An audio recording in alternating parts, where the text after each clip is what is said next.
Hello, I'm Dr. Stephen Stokes, and welcome to my channel. Today is going to be an interesting talk. I want to discuss food choices and diet, right? This is a sensitive, very sensitive topic. In my clinic, I could ask patients very sensitive things, questions about, personal and embarrassing conditions and situations in their lives. They never had a problem with that. We discussed it openly. But man, if I asked them, what do you eat? Or what is your weight or something like that? Wow, it becomes a very edgy topic, and it really makes a lot of people upset. And it makes sense because food is so closely regarded to who we are, to our habits, and it becomes an emotional connection, really, I think. And so people guard it very much. However, we got to talk about it, right? Because the choices that you make in food really determine your health. There is a direct relationship. So let's try to look past the sensitivities today. Let's just have a discussion about food as a tool, right, for health. And we're going to be sensitive to also religious considerations and cultural diversity. There are some cultures that make certain food choices. There are some religious practices that make food choices. We have to be sensitive to those as well. But we're going to take an overall view of the diet food situation. And what I'm going to do is offer myself as an example. I want to break down what I eat and what I recommend that my patients eat. So what I do is I approach my diet based on my goals. I basically cycle a performance diet in the fall and winter months, and then I cycle a longevity diet in the spring and the summer months. So I really like this diversity, and each diet has different goals, and I want to lay out to you what happens when I do this. So first, the performance diet, right? That's going to be in the fall and the winter. This is a high protein diet where I'm eating as close to 1 gram of protein per pound of body weight that I have. So I'm 175 pounds. I'm 55 years of age. I'm trying to get 175 grams of protein, which is very difficult, right? What that high level of protein is going to do, it's going to limit my carbs, obviously, because if you eat a diet focused that much on protein, you don't have a lot of calories left over for anything else. But what it does is that protein that I'm eating, it stimulates growth, regeneration, recovery, and healing in my body. I start to stimulate muscle growth, bone growth, tendon and ligament healing. All of those things result from this anabolic state that I produce with these high levels of protein. And the results are quite spectacular. Within a few short weeks of eating this way, I usually put on a few pounds of muscle. Even if I'm not exercising, right?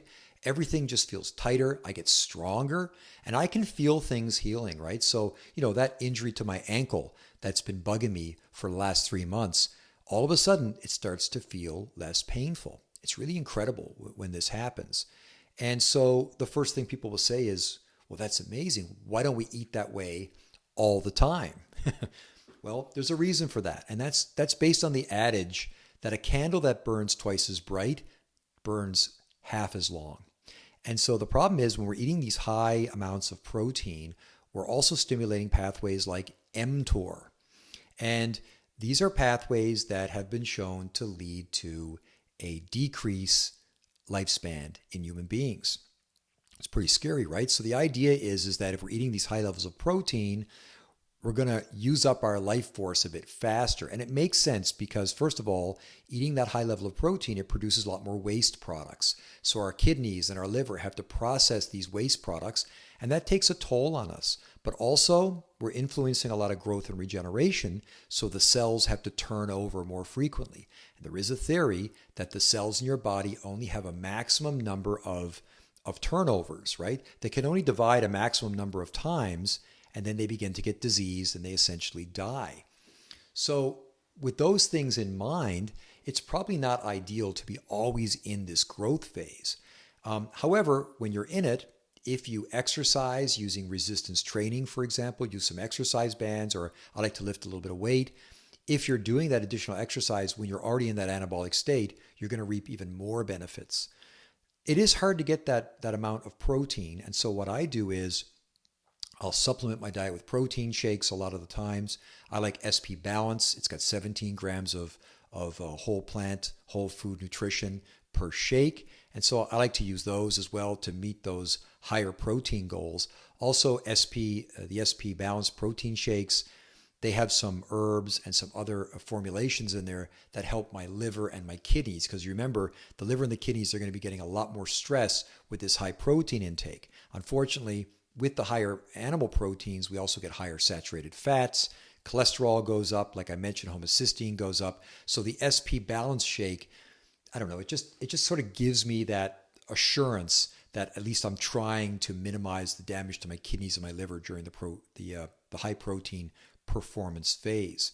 But make no doubt that this performance phase, this way of eating, it helps to regenerate the body. There's been some recent studies done that show, for example, that people that eat higher levels of protein, they recover quicker from surgeries, which is amazing, right? They did a study where they had some vegans and they had some basically higher protein eaters, and they found that the vegans didn't recover as quickly after the surgeries as those with higher protein intakes.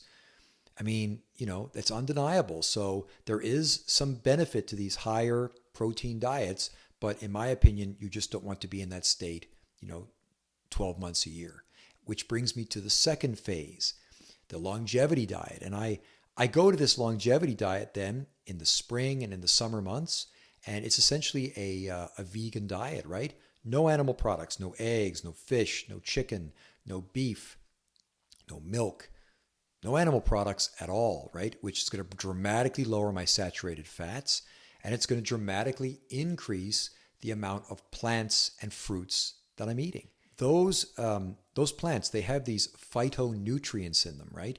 Which are designed as antioxidants, so they protect the cells from free radical damage. They essentially preserve the cells. So the cells in your body, they last longer when you're ingesting these high amounts of phytonutrients found in a plant-based diet. And by the way, the research on longevity and essentially a vegan diet can't be questioned, right? People that eat that way, they live longer. There's no question about it. And it's because, like I said, you're protecting the cells with these phytonutrients. Also, trying to process these whole plant sources for food, they produce a lot less waste. Like I said, there's not a lot of saturated fat in a carrot. And so because you're producing a lot less waste, you're getting less frequent cellular turnover and less damage and less strain on the kidneys and the liver and these types of organs. So it's really productive for living a very long time. And again, during those summer months when I'm eating this way, I have a lot more carbohydrates in my diet, which means I get a lot of energy, right? I'm always flying high, as my wife says. And with all that extra energy, I engage in hiking, walking. I like to swim. I go to the beach here in Florida, and I'm doing more of these almost cardiovascular activities, right? Activities that require me to burn more energy. And it really works out for me. And I like the way I feel. I enjoy eating that way. But again, I'm going to lose a little bit of weight. My weight usually goes down 4 or 5 pounds when I cycle into this phase of eating. And also, I also supplement, right? I like to supplement during this time with a green drink. So I like SP Power Mix. It's essentially a green drink that has a lot of herbs and a lot of plants and fruits, a lot more of those phytonutrients that we spoke about to really just nail that home, right? To bring home the idea that my body is going to get a lot of those extra vitamins and minerals to use for that longevity phase of my diet. And it's only 50 calories a drink. I drink one of those usually every day after a sauna. And I just find that it fills in any little gaps that I may have. And I know that I'm really giving the longevity phase of my diet its due effort, right? A lot of people ask me about digesting these things. So I have a lot of patients who say, I can't digest plants, or a lot of vegan types of, I say vegan, but I guess I should say more plant-based dieters who say, I have trouble digesting meat. And a lot of times this has to do with the gut microbiome. So if you're a carnivore and you're eating a lot of meat, and then you try to eat a lot of fiber, like in a plant-based diet, it's probably going to really upset your gut, right? You're probably going to get bloating. You're not going to feel very good because your gut microbiome adjusts based on what you're eating.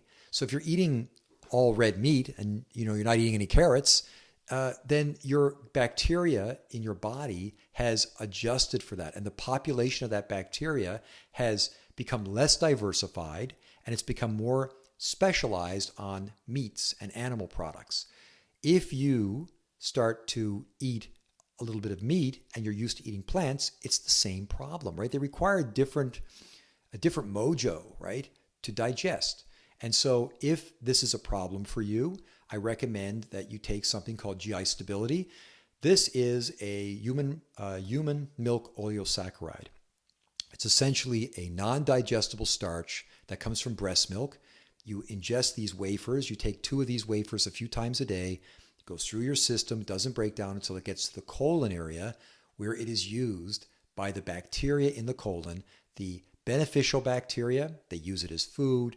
They get happy. They reproduce. And using something like GI Stability, human milk oleosaccharides, it's a very safe way to populate the gut microbiome and get some diversity in there very quickly. In fact, I recommend that people take GI Stability and ingest these milk oleosaccharides regardless of your dietary choices. It will improve your diversity of your gut bacteria. And the gut bacteria, right, we know now that regulates digestion. Of course it does, but it regulates how you feel. A lot of your neurotransmitters like serotonin are made in the gut by the gut bacteria. We know the immune system is essentially a process that is heavily influenced by your microbiome. So making that strong, always a good idea. Another thing that a lot of people talk to me about is weight loss. They go, okay, that's how I eat. I get it, but I want to lose a few pounds, doctor. I get this all the time. Unfortunately, if you want to lose weight, it's all about the numbers. It's all about the calories. 1 pound of body mass is roughly 3,500 calories. Meaning if you want to gain weight, you've got to eat 3,500 calories to put on a pound. If you want to lose weight, you've got to reduce consumption by about 3,500 calories. So it's all about the numbers. If, for example, you're like me, so I'm 175 to 178 pounds, I'm 55 years of age, and I consume about 2,000 calories per day. That's my consumption. At that consumption, I don't gain or lose weight. That's my ideal intake. And that's based on my activity levels. I get saunas every day and I exercise and do other things. Your numbers may be different. But once you establish what that number is, if, for example, I want to lose 1 pound of body weight, if I reduce my caloric intake by 500 calories a day, 500 times 7 days in a week, that's 3,500 calories. I'll lose a pound a week if I do that. Now, I may find that too difficult. I may only want to reduce my caloric intake by 250 a day, in which case it will take me 2 weeks to lose a pound of body weight. And so, all things considered, it's all about the numbers. Know your numbers and work within your caloric intakes to assure that you're in the right zone as far as your weight to height ratio goes. And I'll just say this too, most people are overweight. I'm sorry, but most people are overweight. When I tell patients how low in weight they should be, they always say, there's no way that I should be that weight because I'm big boned or, whatever. And then sometimes they even attack me. They go, well, you know what? You're too skinny. I understand. But the truth is that most people are overweight and most people could really benefit health-wise by losing some weight. So keep that in mind.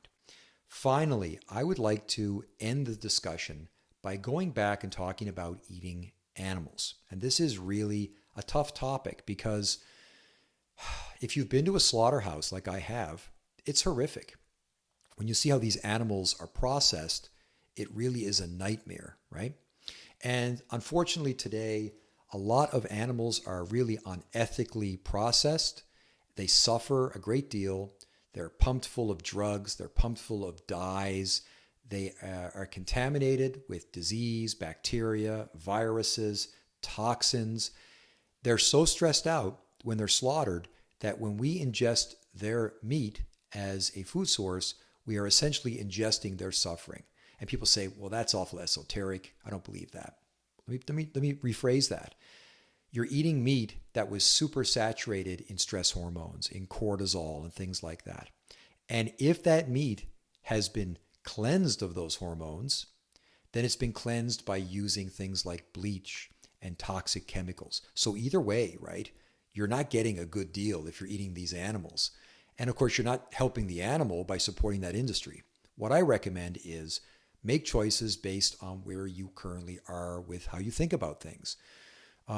Try to spend maybe a little more money and buy ethically sourced animal products, right?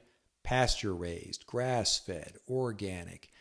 Personally, I still eat animal products. I don't eat a lot of them, but I still eat, for example, ground red meat, ground beef, because it's so valuable for the protein.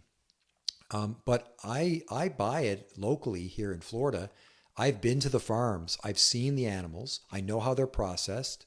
I'm confident that they're taken care of as good as they can be. They're grazing in the pastures. Those animals are eating grass. They're not being locked in a cabinet somewhere and force-fed antibiotics and toxins and poisons. So I believe those animals are living a pretty decent life while they're living. And yes, it's still horrific. Slaughter is still horrific. Death is death, right? But I have some comfort in knowing that I'm supporting an industry that takes care of these animals. And maybe that's something that you can do to make a difference. Or maybe you decide to eat more of a vegan approach. You can do this with a vegan approach. In your performance phase, you just have to eat a lot of organically grown soy products, for example. That can be a nice substitute for meats, and you can still make it work. It's really up to you to decide. Maybe try both, see how you feel. How you feel should determine what you do, right? I just want to reinforce that it's a decision that you can make, and everybody has to make their own decisions on whether or not to eat animals. Just remember that you cannot get life from supporting death. There is something to be said for that. Anyways, let me know in your comments what you think of this video. What do you think of cycling performance with longevity as far as a long-term dietary plan? And if you're interested in these types of videos, please subscribe. There's over 150 of them on my channel. I make them almost every week. And if you're interested, you can go to my website. I have free resources, downloads, copies of my books, complimentary consultations with me. It's all there for you to explore. And finally, let me just say, happy eating, everybody.